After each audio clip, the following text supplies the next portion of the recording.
We're here with some Historic on MTGArena. Today we're going to be playing with a little bit of a brew, calling it Brash Boros, after Brash Taunter, one of the new cards from M21.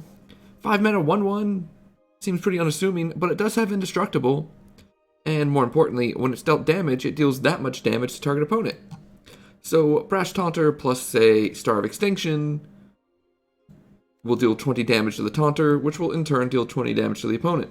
You also have that combo with True Fire Captain. When it's dealt damage, deal that much damage to target player. Just Star of Extinction has a nice couple instant win combos here. You've got Marauding Raptor, which helps you play your Taunter a little bit earlier, deals some damage, makes things cheaper. But it also works well with Stormwild Caprador, a 3 mana 1/3, flying if non-combat damage would be dealt to it. Prevent that damage and put a +1/+1 counter on it for each damage that was prevented. So if you play turn 2 Raptor and turn 3 Caprador, Caprador will come into play as a 3/5. And it only gets bigger. You have things like Reckless Rage, deal 4 damage to a creature and 2 damage to something that you control. So it pumps the Caprador, it deals damage to the Taunter or the True Fire Captain, which in turn deals damage to the opponent.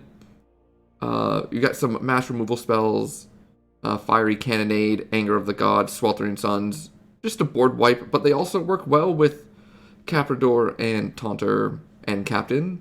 Birth of Meletis helps you get a land, makes it 0/4, which, as you can see, Sweltering Suns, Anger of the Gods, and Fiery Cannonade all deal less than 4 damage. So that's nice. And last but not least, we've got Gideon's Sacrifice, which is a 1 mana white instant. Choose a creature or planeswalker you control. All damage that would be dealt this turn to you and permanents you control is dealt to the chosen permanent instead. So we can choose Brash Taunter when the opponent attacks with everything, and all the damage will be dealt to Brash Taunter, which in turn will be dealt to the opponent. So it's a really goofy deck. It provides some really funny games, some really weird things that happen. So we're gonna play 5 rounds, as is tradition over in the ranked queue. Let me pop this up. Oh, that's from a previous one. Let me fix that to 0 and 0. Is it still spoiler alert if it's one that happened already? Probably not. So here we get to start off with a Raptor. We do have Captain and Gideon's Sacrifice that can come into play at some point, which should be nice. If the opponent is a creature deck, that could be a pretty big deal. It's a nice little gotcha combo. I like the little flower dog. It's very cute with the butterflies flying around. I also like this one that zooms around the arena.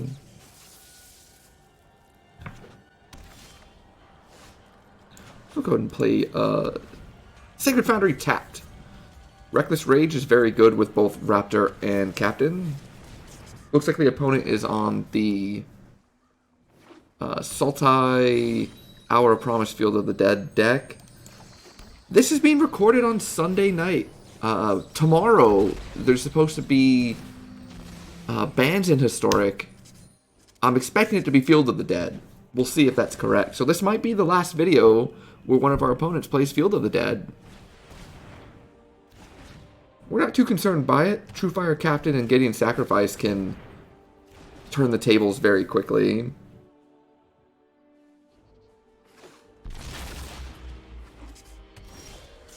Although the opponent is getting a lot of lands into play. Our turn was pretty unassuming.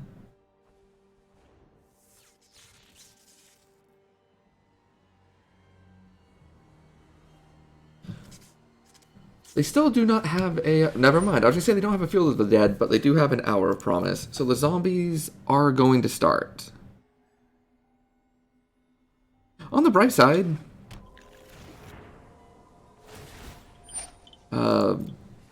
Captain's Sacrifice could be something they do not expect.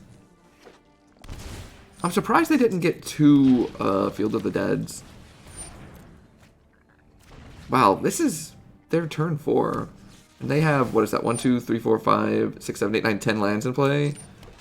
4 creatures? Yikes. And you can see why we're expecting Field of the Dead to get the Banhammer in the morning. It's just extremely powerful.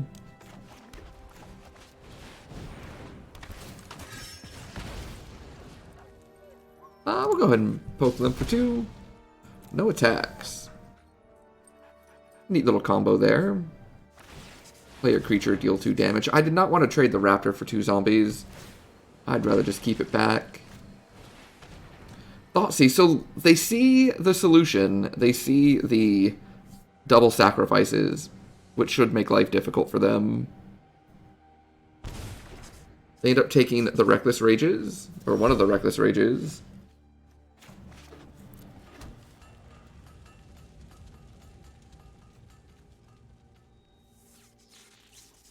No reason to do too much here.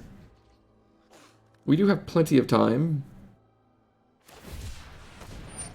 Thanks to the double sacrifice.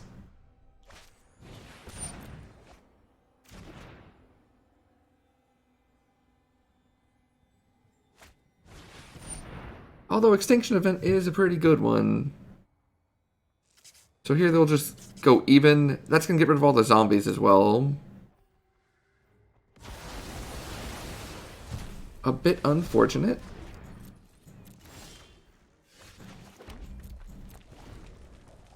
And once again, you can just see why this this deck the opponent is playing is so good. It churns through its cards so quickly.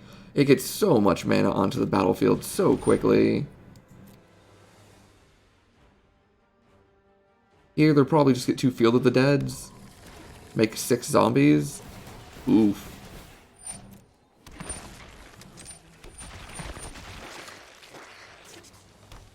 Make another 3. Alrighty.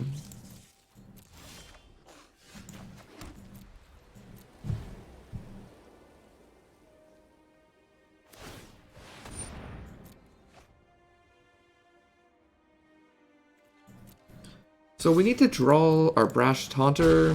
Even that's not going to be very helpful. Yeah, even the Brash Taunter at this point won't be helpful because they can just attack with a couple zombies. Not really enough for us to deal all the damages to them.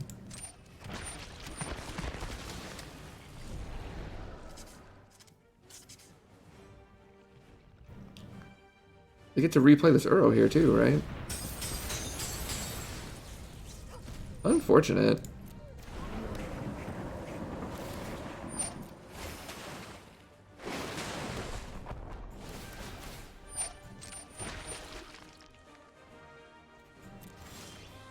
In retrospect, perhaps the video should have waited until tomorrow, when this deck will no longer be a thing. But that's 0-1. That's okay, we have started off 0-1 before. We had things lined up, but the Extinction Event really turned the tables on us. A bit unfortunate. But that is what that deck does. Let's see if round 2 goes any better.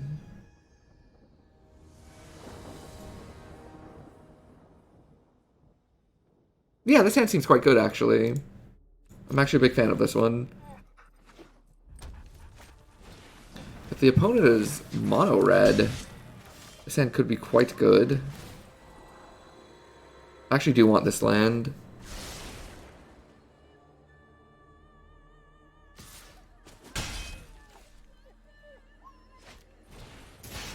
Light up the stage. Okay. The question now is, what do I want to play, knowing that they have potentially a Wizard's Lightning. I think we can go Birth of Meletis. Grab a Plains. Next turn we can Sweltering Suns away whatever board they have. And then the following turn we can go Raptor into Caprador.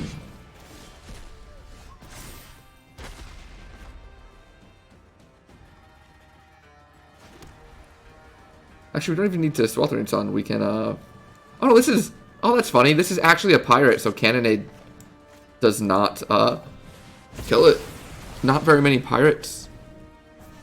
Not very many pirates at all in the metagame, but that's one of them.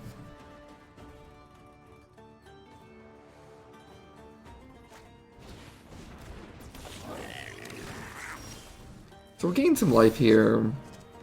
And I expect this to prompt a concession with them with the opponent only having one land. I expect this Caprador to prompt the concession. It's going to be a 3/5 here. You really get to see the power of Raptor plus Caprador. The Bird Goat. Oh, opponent gave us a nice, always a good sign. Always a good sign when the opponent likes what you're doing. Something they haven't really seen too much before.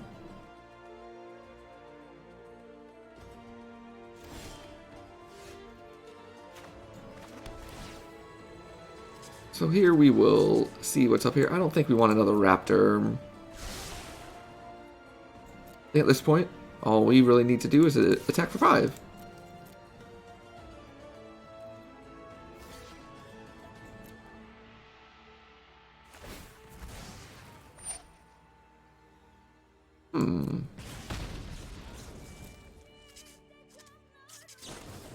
Go ahead and shock the Raptor. Okay.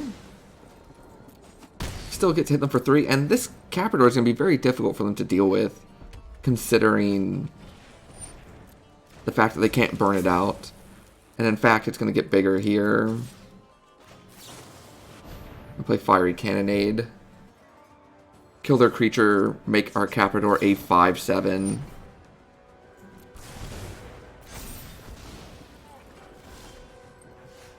Now we can get the Brash Taunter in play. Yeah, that'll do it. So we go up to 1-1, a mana-screwed opponent. However, you did get to see some of the cool things that this deck can do. Raptor plus Caprador is pretty silly, and Mono Red does struggle to deal with that once it's rolling. I think their only real solution is Soulscar Mage. Makes it where they get -1/-1 counters instead of actually doing damage. Therefore, I can't prevent the damage. But yeah, right on board with 1-1. Let's see if we can continue turning this around. We've got some early interaction. We have 2 of our big cards. I'm fine with this. Opponent's on the Lurrus of the Dream Den. Here is an example where I might have wanted more Anger of the Gods than Sweltering Suns, depending on what they're doing. If this is the Core Spirit Dancer deck, we might be a turn too slow to Sweltering Suns it. But it is not. It looks like it will be a Dreadhorde Arcanist deck. Interesting. So this is it's gonna have like Claim the Firstborn, Kroxa, things of that nature.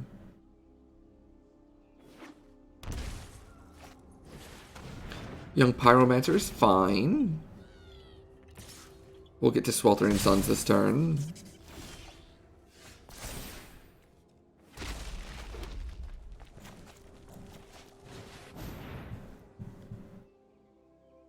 Go ahead and get rid of the Arcanist and the Pyromancer. I would expect them to have like Village Rites here to at least draw a couple cards off the Pyromancer. But we'll see. Yep, that is in fact what is happening. But still okay. Next turn we get to play True Fire Captain, which does not get Claim the Firstborn, interestingly enough.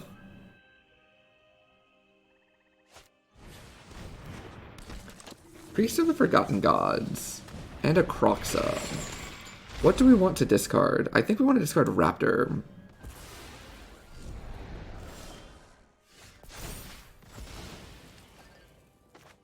Now, we can Reckless Rage here, but then we can't do anything else. So we're just gonna hope that we can... we don't have both of our creatures die here. This does work out poorly against Claim the Firstborn, which we're otherwise pretty good against.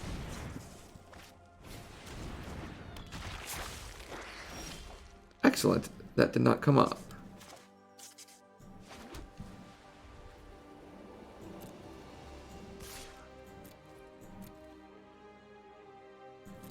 Go ahead and attack for 4.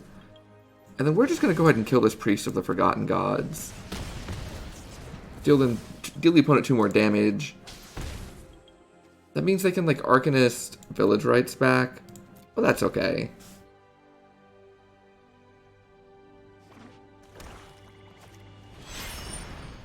Now they can play Luris. Replay the Priest, I assume. We might want to Sweltering Suns next turn. Depending on what we do. But depending on what we draw.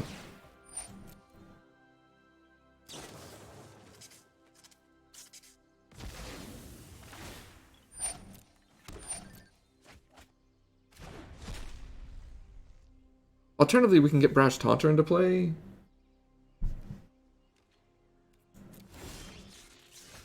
Very interesting. I think we will get Brash Taunter into play.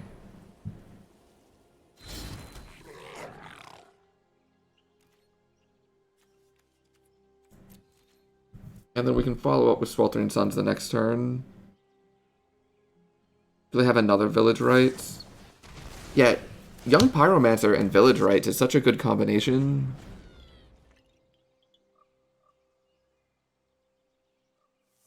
We can discard Truefire Captain to any Kroxa. We know they have one in the graveyard. I guess they can technically get both of our cards with Kroxa thanks to Luris.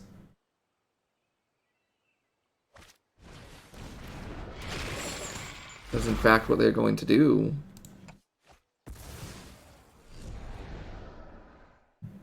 Perhaps we should have Sweltering Sun.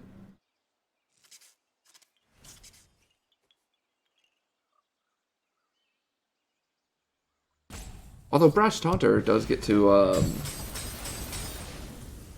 fight Kroxa, which is nice. That means Brash Taunter kills them in 2 turns. Archfiend's Vessel is fine. Really did not want to land there.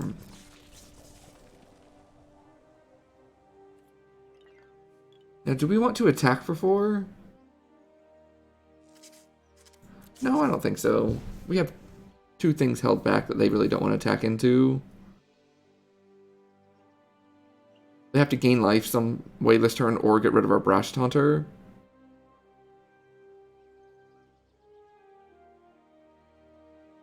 Because right now we can end of turn fight the Kroxa with Taunter, deal the opponent 6, and then untap and do the exact same thing.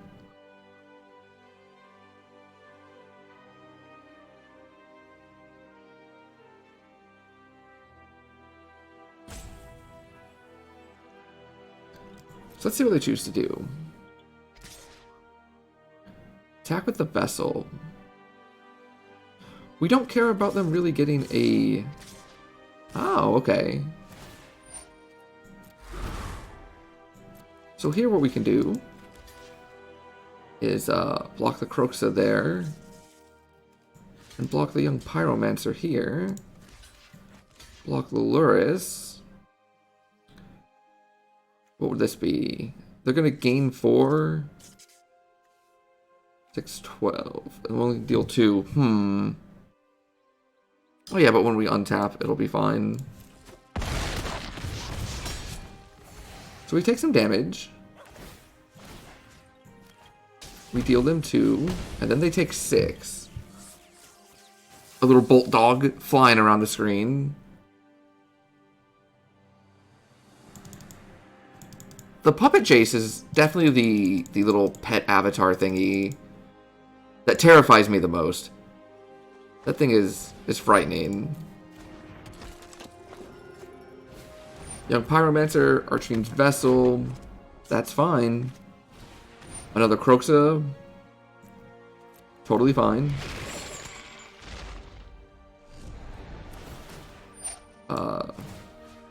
Oh, they got rid of it.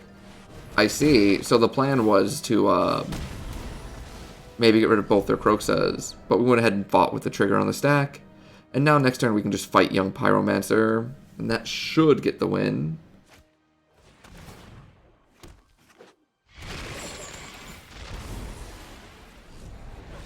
Hey, there we go.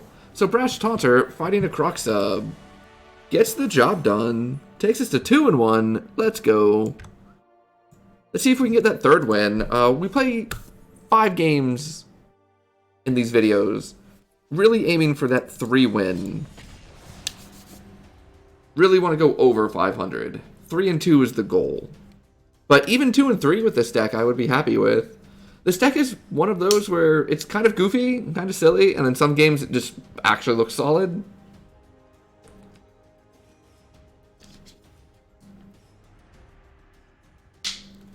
Brash Taunter is scarier than it should be.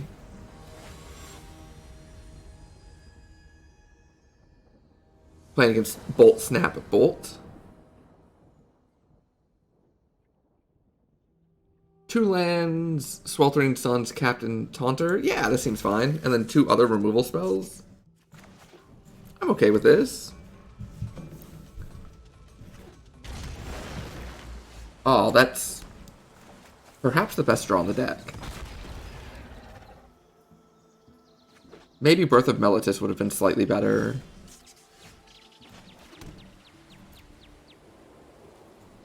So opponent looks like their teamer at least. We'll see what they come up with. A Growth Spiral. Perhaps another fielded deck. Accurate. Again, when you're watching this, the ban announcement has probably already been put out there.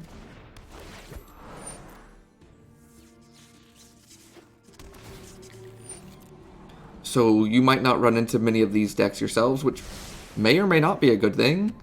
Depends on how we do. Oh, perfect, another land. We can just drop that Taunter then. Deal 2 damage to it. Deals 2 damage to you, and then attack with Raptor.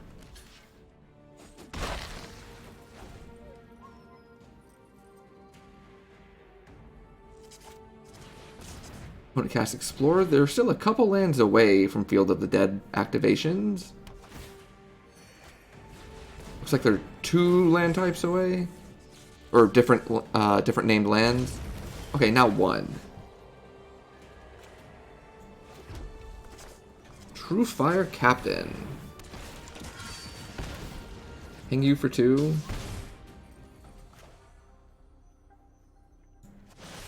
Deal 4 to your creature. Deal 2 to Taunter. Deal you 2 more. And then attack for 3. Pressure is being applied. We also have 6 damage out of nowhere with Sweltering Suns. Because both the Taunter and the Captain will take damage. Which would be pretty cool. Reckless Rage makes it 10 damage, actually. Or, I'm sorry, 8 damage. Anger of the Gods. Well, we still get to deal damage. In fact, we might win now. The Brash Taunter remains on the battlefield. Any creature they play gets Sweltering Suns away. And we also deal 3 damage to them. Yes, I believe this is a victory. We're going to make a lot of zombie tokens, but not enough zombie tokens. Sweltering Suns, deal 3 to everything. Also deals 3 to you. And attack. And we have defeated the Field of the Dead Menace, and we go to 3 wins. Oh, we even have a rank up video? Oh, incredible. Look at us go, Diamond 2. So we got 1 more game left. This deck has been very fun so far. We've not got to, like, fully go off with Star of Extinction, but we've got to fight a Croxa and basically deal 12 damage. We've got to Sweltering Suns, kill a bunch of zombies. This hand also looks totally fine. We've gotten to see Caprador kind of go off in one of the earlier games. Opponent leads on Mountain and Skirk Prospector, so we're against the Goblin Menace. The Cannonade might be pretty good there. It depends on what the turn 2 play is. Instigator. So that means, in theory, they can play a land and cast Muxus. So, rather than play Caprador here, we are going to Fiery Cannonade. Otherwise, we would have tried to do it after it, so it would pump the Caprador. But the name of the game against Goblins is preventing them from playing Muxus as long as possible. Oh, perfect. Now we can play Caprador. We know they don't have land 3. We know it's not on top, and they're drawing another spell they can't play, so we have time. Next turn we can play Birth of Meletis, get a land, hold up Cannonade. We might not even hold up Cannonade, we might just cast it.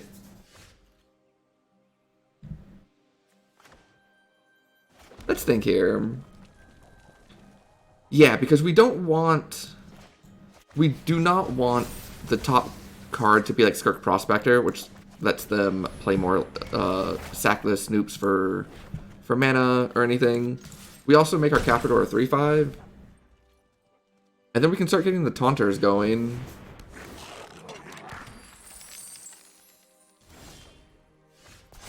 Oh, and a backup Anger of the Gods. Yeah, this is looking great. This is looking wonderful.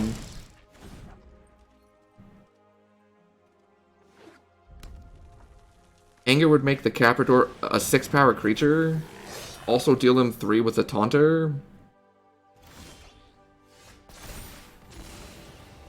So, 1, 2, 3, 4, 5. So next turn they theoretically could play Muxus if I leave the War Chief.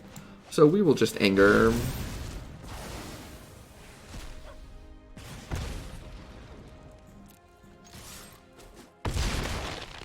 Then attack for 7.